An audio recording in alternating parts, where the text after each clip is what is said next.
ओम शांति। इस सत्युग की स्थापना करने का समय। कुछ लोगों का कहना है कि ब्रह्म कुमारी संस्थान सत्युग की स्थापना स्वर्ण युग के शीघ्र आने की जो बात की थी वो ठीक नहीं, क्योंकि कलयुग अभी बच्चा है। तो कल पढ़े थे।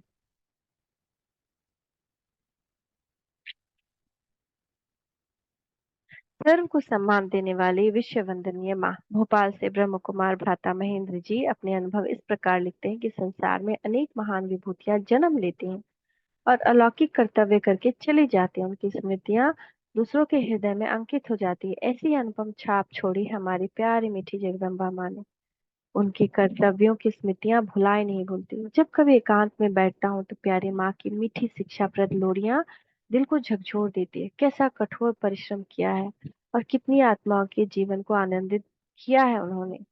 उनके मानस पटल पर पवित्रता की आभा थी, वाणी में ओज था, चेहरे पर रूहानी मुस्कान थी, विचारों में गंभीरता थी और कदमों में फरिश्ते की चाल थी। उनकी रूहानियत से रूहों को राहत मिलती थी। उनके प्रवचन सुनने का कई बार अवसर मुझे प्राप्त हुआ। ऐसी अनुभूति होती थी मानो साक्षात सरस्वती की ज्ञान वीणा बज रही है। मम्मा किसी विषय को लेकर जो गहराई स्पष्ट करती थी, ऐसा लगता था बस सुनते रहे सुनते रहे। प्यारी माँ के बोल दिल में समा जाते थे। हमने ऐसा ही बनने का लक्ष्य बना लिया था तथा कुछ समय बाद अल्पायु में ही जीवन सेवा में समर्पित किया। भले ही उस समय हजारों कठिनाइयों का सामना करना पड़ा, परंतु मम्मा के वचनों और पुष्प पत्रों ने जीवन को सरल कर दिया।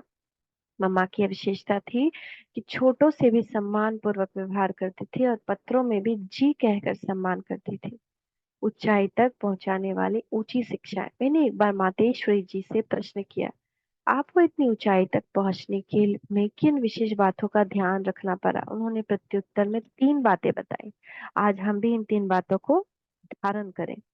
मेरा निश्चय शिव बाबा तथा ब्रह्मा बाबा में अचल, सदा अचल, अटल और दृढ़ रहा। मैं बाबा की आज्ञाकारी और वफादार रही और हाजी का पाठ पक्का किया। बाबा ने कहा उसको करना ही है, चाहे कुछ भी हो जाए।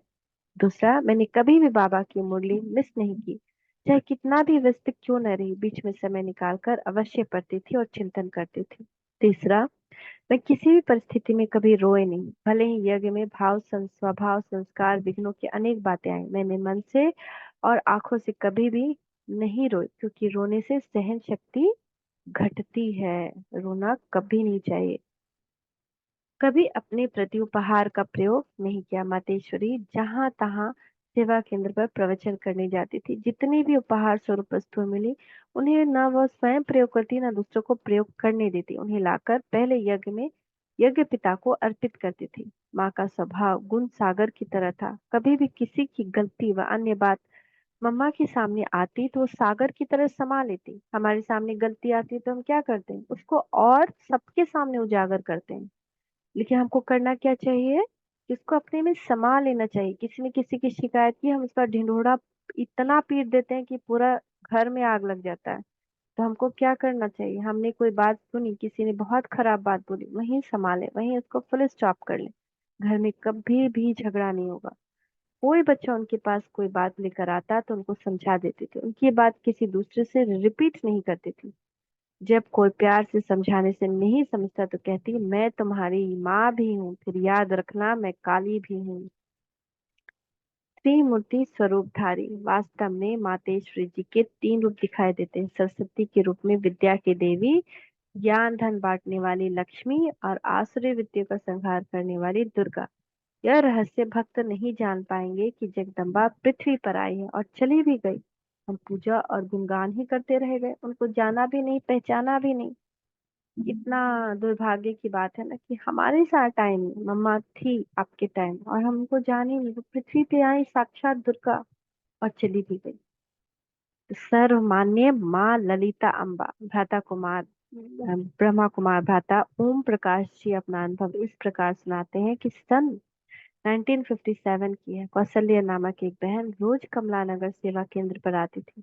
उसको ज्ञान और योग में बहुत लगन थी। वह पवित्र जीवन भी बिताती थी, लेकिन उसका पति इस पवित्रता की बात पर बहुत लड़ाई झगड़ा करता था। यहाँ तक कि एक दिन उसने अपनी पत्नी को बहुत पीटा भी। जब उसको पता पड़ा कि मम्मा आई है तो वो खुद मम्मा से मिलने आया और मम्मा के सामने बहुत गुस्से से अपनी सारी बात कह दी। मम्मा शांति से उसकी सारी बात सुन रही थी और उसको शांति का दान दे रही थी। जब उसकी बात पूरी हुई तब मम्मा ने उसको कहा, बच्चे बच्चे कहते हुए उससे प्यार से बात की तो वह एकदम शांत हो गया और शांति से चला गया।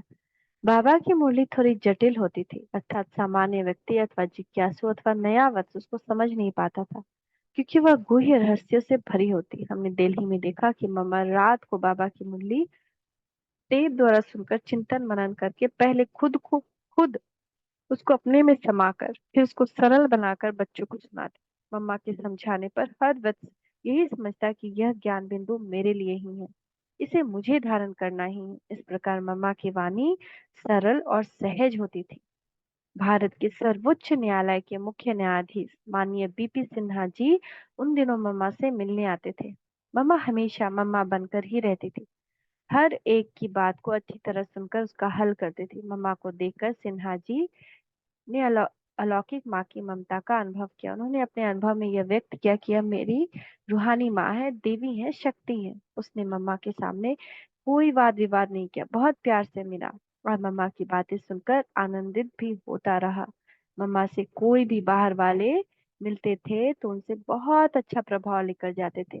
मम्मा को देखकर किसी को किसी बात की कोई शंका भ्रम आदि पैदा होते ही नहीं थे। हर एक उनको देख अपने में तथा रूहानी अपनेपन तथा रूहानी प्रेम का अनुभव करते थे। Om. Thank you mamma, thank you. शुक्रिया बाबा, शुक्रिया। ओम शांति। ओम शांति। ओम शांति।